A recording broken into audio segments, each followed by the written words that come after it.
Welcome back. You're watching the midweek edition of Business Morning on Channels Television. We've been looking at the Nigeria's power sector, assessing the issues, challenges, and of course, latest developments in this very critical sector. And I've been having a conversation via telephone with the chairman, Power Group of the Lagos Chamber of Commerce and Industry. He's also an engineer, Mr. Effiong Edet. Mr. Edet is still online to continue this conversation with me. Thank you so much for sticking with us, Mr. Edet. You're welcome. Well, let's start off from where we left off, and that's the issue of pricing. Now, there's a lot of people saying that there's a need to allow a pricing structure that will ensure end users and investors are not shortchanged. What are your thoughts on this?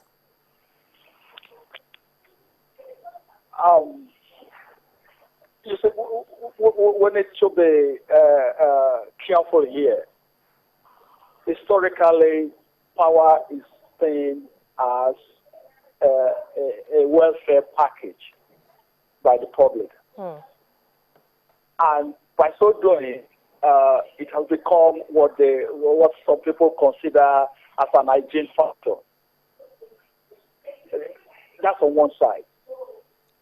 But at the same time, we also need to face the reality of what it takes to produce power. We need to take a cue from what happened in the telecommunications sector.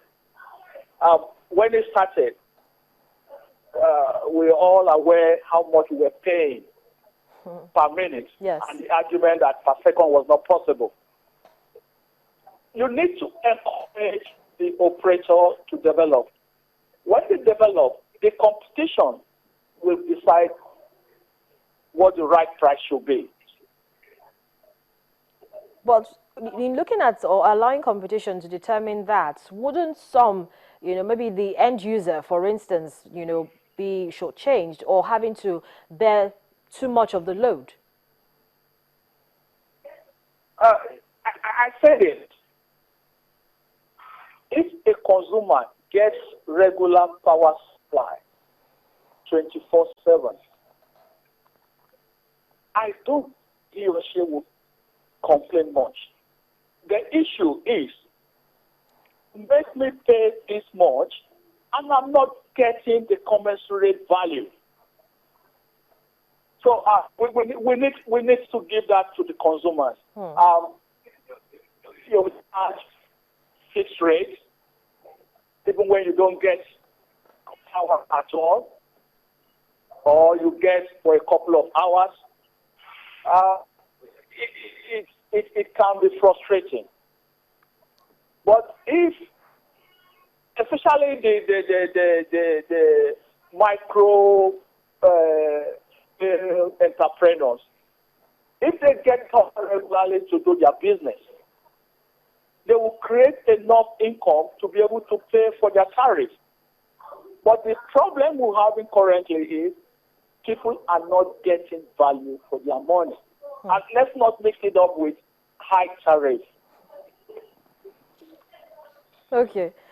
Now, let's take a look at one issue I know you just raised now, getting regular power supply. So, yes, when everything goes according to plan and the GENCOs and DISCOs are able to begin to generate this much needed power, there's still that issue of having proper billing, which brings me to another issue of meters. Now, there's this huge gap of meters, and so the federal government is planning to buy 1 million meters from indigenous manufacturers. But a lot of people have wondered if this will be enough to actually bridge the metering gap.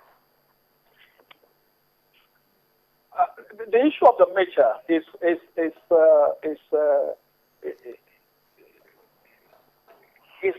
neither here nor there.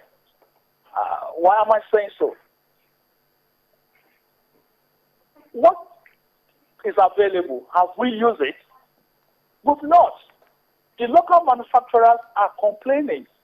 Every day they are not being patronized. Even with directives from NEC, Ministry of Power, you name it, they are not being patronized effectively. Then on the other hand, the DISCOs are saying, oh, consumers are tampering with the meter and they cannot afford to be losing money. I think there needs to be a lot more engagement among the stakeholders.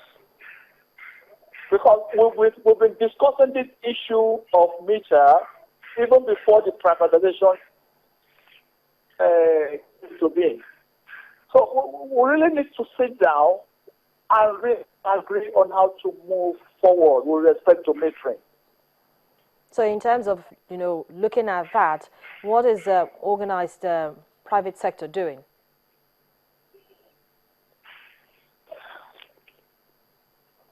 Most of the consumers are also in the private sector. The operators are in the private sector. What we're doing at the chamber is to do on one side, put in place a very strong advocacy. At the same time, we also look at stakeholders dialogue forum so that we put all the problem on the table and mutually agree on how to move things forward. To me, and to most of us in the chamber, we think that is the best approach.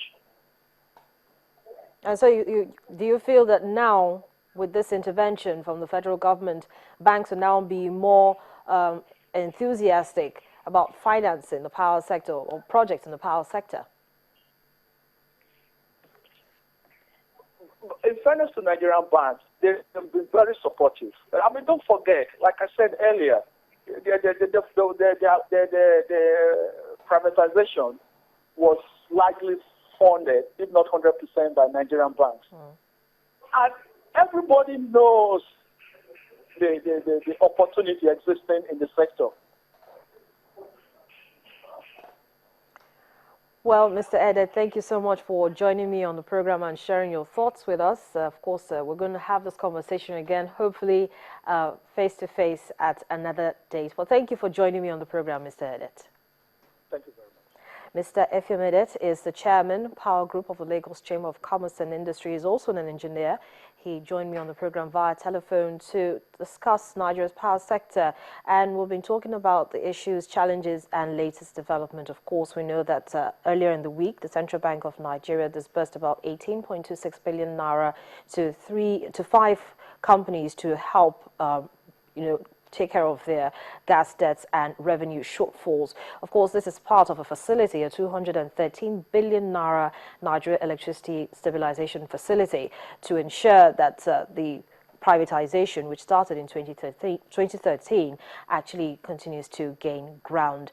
The conversation doesn't end here. It continues online after the program, so do send in your comments and your contributions. But for now, that's today's edition of the program. I'm Harriet Agbinyi. Bye-bye.